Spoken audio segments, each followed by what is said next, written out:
कुछ मीडिया संस्थान एजेंडा चलाने की पराकाष्ठा को पार कर चुके हैं। वो उन लोगों का पक्ष भी रखने लगते हैं जिनका पक्ष रखना संभवतः आतंकवाद और अलगाववाद की श्रेणी में आता है। यही नहीं, जब ये लोग सरकार या एक विचारधारा विरोधी होने के चलते दूसरे पहलू को बचाने का प्रयास करते हैं तो धूर्तता की पराकाष्ठा पार कर जाते हैं और एक दंगाई का बचाव पुलिसकर्मियों से भी अधिक बड़े शान से करते हैं। ओसामा बिन लादेन को एक पति और एक सामान्य पिता बताने वाले वामपंथी मीडिया के ध्वजवाहक द क्विंट ने दिल्ली दंगों के दौरान दिल्ली पुलिस के कांस्टेबल के माथे पर गोली रखने वाले दंगाई शाहरुख पठान के साथ भी कुछ ऐसा ही किया है। द क्विंट के पत्रकारों ने उस दंगाई के सार्वजनिक जीवन से अलग उसकी दुनिया को जनता के सामने रखने में इतनी अधिक दिलचस्पी दिखाई है कि महिमा मंडन ही शुरू कर दिया है। नमस्कार, TFI पर आपका स्वागत है। मैं अभिनव आज आपको बताने जा रहा हूँ कि कैसे द क्विंट ने एक बार फिर से दंगाइयों और अपराधियों के साथ सहानुभूति दिखाते हुए अपने प्लेटफॉर्म के माध्यम से दिल्ली दंगों के अपराधी का बचाव किया है तथा कैसे इस मीडिया संस्थान का इतिहास ही इस तरह के अपराधियों का बचाव करने में बीता है।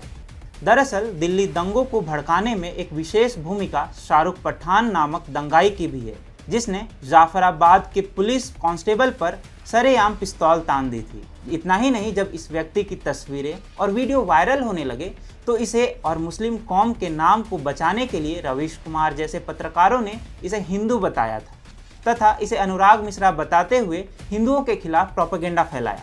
हालांकि बाद में दिल्ली पुलिस ने इस दंगाई का पूरा कच्चा चिट्ठा खोल दिया। यही नहीं, इस व्यक्ति की दिल्ली दंगों और हिंसा में एक विशेष भूमिका भी सामने आई। यही कारण है कि हत्या एवं आर्म्स एक्ट के तहत दर्ज केस में इस शख्स को जमानत तक नहीं मिल सकी। दिल्ली हाईकोर्ट ने इसकी जमानत याचिका को लेकर कहा था कि शाहरुख पठान के वीडियो क्लिप ने अदालत की अंतरात्मा को झकझोर दिया था। इसके विपरीत द क्विंट के पत्रकारों को इस व्यक्ति में एक मासूम लड़का दिख रहा है। हालांकि यह वही कथित मासूम लड़का है जिस पर आरोप है कि उसने दिल्ली दंगों और जाफराबाद के हिंसा के दौरान 8 राउंड फायरिंग भी की थी।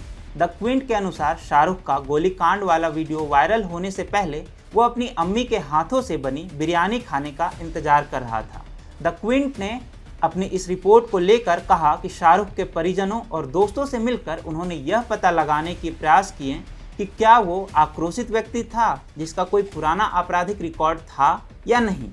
इतना ही नहीं, शाहरुख की 60 वर्षीय अम्मी के पहलू को रखते हुए द क्विंट ने यह बताने की कोशिश की कि कैसे शाहरुख एक आदर्श व्यक्ति था जो अपनी अम्मी के प्रति प्रेम से ओतप्रोत रहता था। रिपोर्ट के अनुसार शाहरुख अच्छा दिखना चाहता था, वो अच्छे कपड़े पहनता था, बालों में जेल लगाता था। शाहरुख की अम्मी ने बताया वो टिकटॉक वीडियो भी बनाता था एवं अधिकतर स्वयं को आईने में देखता रहता था। वह मॉडलिंग करने का शौक रखता था और तस्वीरें लेता था। वह मासूम और सरल दिमाग वाला व्यक्ति था। इस रिपोर्ट में यह दिखाने की कोशिश की गई है कि कैसे शाहरुख 2 कमरों के मकान में माता पिता के साथ रहने वाला एक गरीब व्यक्ति था। इतना ही नहीं, इस रिपोर्ट में यह भी कहा गया है कि कैसे शाहरुख की अम्मी उस दंगे वाले दिन को याद कर सहम जाती हैं और पछताने लगती हैं कि काश उस दिन नमाज अदा करने से 2 मिनट पहले शाहरुख को खाना परोस दिया होता। सिख से मुस्लिम बने पिता समर अली ने क्विंट को बताया कि दंगों को लेकर जब शोर हुआ तो शाहरुख वहां फंस गया था। उन्होंने कहा, हमने उसके साथ गए लड़कों से पूछा कि क्या हुआ था। उन्होंने बताया कि जब वे वापस भाग रहे थे तो शाहरुख भीड़ में फंस गया था जहां उसे खुद के लिए बचाव करना था। वहां हर तरह से रास्ते बंद थे। शाहरुख के अब्बू ने उसकी करतूतों का बचाव करते हुए कहा कि उसने जो कुछ किया आत्मरक्षा के लिए किया। जब वह भीड़ में था तो शाहरुख ने अपने सामने एक व्यक्ति को पिस्तौल के साथ देखा। खुद को बचाने के इरादे से उसने अपनी सूझबूझ का इस्तेमाल किया और उस आदमी के टखनों के ऊपर लात मारी। पिस्तौल वाला व्यक्ति फिसल गया और पिस्तौल उसके हाथों से छूट गई। तभी शाहरुख ने पिस्तौल उठा लिया और फिर हवा में गोली मार दी, जिससे पूरी भीड़ तितर बितर हो गई। इसी क्रम में उसे चोट भी लगी। उस दंगाई के पिता मानते हैं कि उनके बेटे ने अनेकों लोगों की जान बचाई थी। द क्विंट ने बताया कि कैसे शाहरुख एक निचले तबके से आया है। उसके घर में सामान्य फर्नीचर हैं और शाहरुख का भाई फैज़ तबलीगी जमात से है जो कि इस्लाम का प्रचार प्रसार करता है। इतना ही नहीं, रिपोर्ट में यह भी बताया गया है कि शाहरुख के घर वालों के पास पैसे नहीं हैं पर शाहरुख जिम जाता है। उसके अब्बू अम्मी इतने डरे हुए हैं कि उनको भी अपने गिरफ्तार होने का डर है।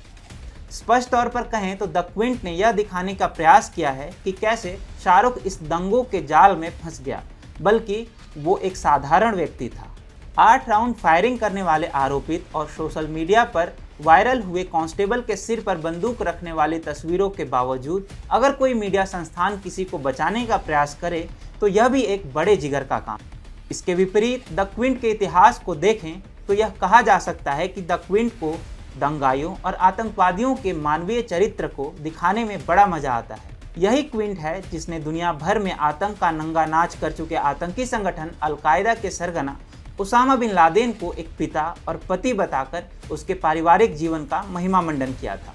उसामा बिन लादेन जैसे आतंकी को सामाजिक संरक्षण देने वाले द क्विंट से और कोई आशा भी नहीं की जा सकती है कि वो सच को सच की भांति दिखाएगा। द क्विंट अपने इतिहास के आधार पर पुनः खरा उतरा है और दिल्ली दंगों के मुख्य आरोपियों में शामिल शाहरुख का महिमा मंडन कर उसने उसकी छवि को सुधारने का जिम्मा ले लिया है। ये दर्शाता है कि अब द क्विंट दंगाइयों और आतंकियों के लिए पीआर का काम भी करने लगा है।